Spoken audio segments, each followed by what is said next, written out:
የኮሪደር ልማትን ሰርተን ከተማችን ስታንዳርዷን የጠበቀች ከተማ ወደ መሆን እየተሸጋገረች ከመጣችበት ጊዜ ጀምሮ በርካታ ኮንፈረንስ ቱሪዝሞች ወደ ከተማችን መጥተዋል።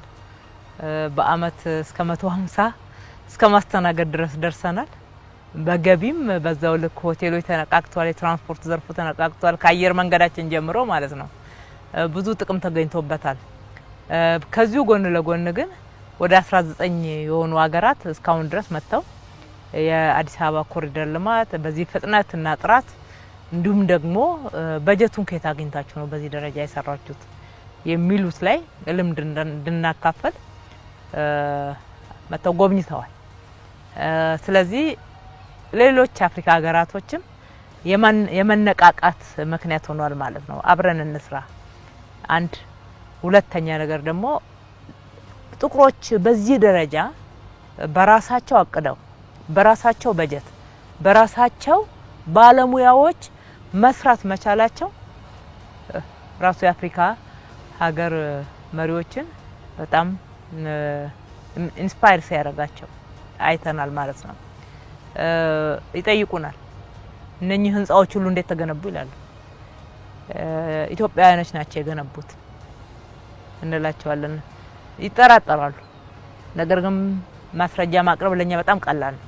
ማን ኦን እንዳደረገው እንዴት መቼ ተጀምሮ መቼ እንደተገነቡ አንዳንዶቹ እኮ አዳዲስ ሰፈሮች በ3 በ4 አመት ውስጥ የበቀሉ ነው የሚመስሉትና ያውቃሉ እነሱ ለተለያየ ፕሮግራሞች ሲመጡ እንዴት እንደተለወጠ። በዚህ ደረጃ ኢትዮጵያ በጀት ሀብታም ናችሁ ማለት ነው ወይ? አይ አይደለም።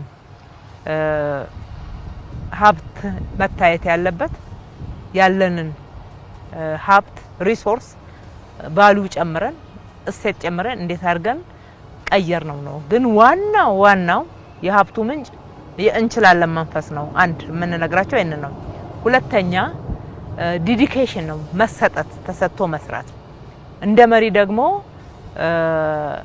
ትክክለኛ የምንናገረውን ነገር የምንሰራ የምንተገብር መሆናችንን በተግባራችን ማሳየት፣ ከፊት ሆነን መምራት። ሊደርሺፕ ኢዝ ፎሎወርሺፕ ነው የሚሉት ነጮቹ።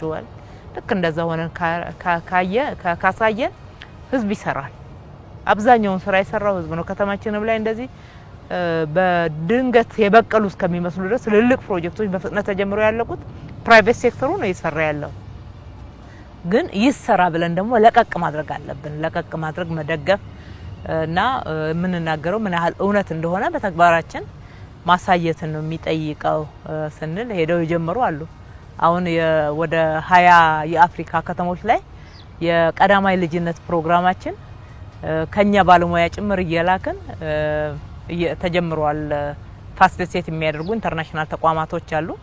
በእነሱ አማካኝነት እየተጠየቅን እንሄዳለን። አሁን ሰሞኑን ኬንያ ላይ የሚካሄደው የአፍሪካ ከተሞች ፎረም ላይ ገቢ ላይ ልምድ እናካፈላለን። ፕሮጀክት ጀምሮ በፍጥነት መጨረስ ላይ ልምድ እናካፈላለን። ቀዳማይ ልጅነት ላይ የመሳሰሉት። በተመሳሳይ አዘርባይጃን ላይ የሚካሄደው የዓለም ከተሞች ፎረም ላይ ተጋብዘናል።